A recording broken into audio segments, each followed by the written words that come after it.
na kahit na ganito ang mga panahon, binigyan ng oras ang ganitong araw, ang ganitong oras din ay binigyan ng ating araw na lagi natin ginagawa. Amen. Upang ating laging magawa ang mga araw na lagi natin ginagawa.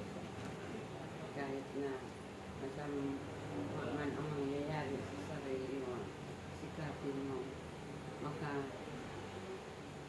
marating ka rin sa ating pag-uusap sa mga oras sa bahay, kaninong bahay, lahat yung nag-uusap.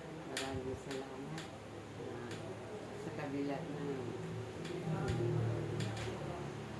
is mga paghihirap, mga sakit sa katawan. Pero salamat sa Diyos na nagtingin sa iyo, nagtigil sa iyo, at lalo na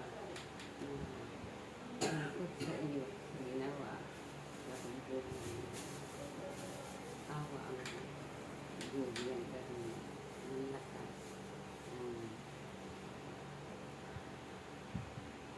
tibay sa sarili mo upang magkaroon ka ng lakas sa iyong sarili.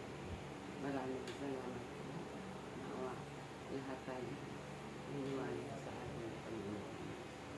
Maraming salamat. Amen.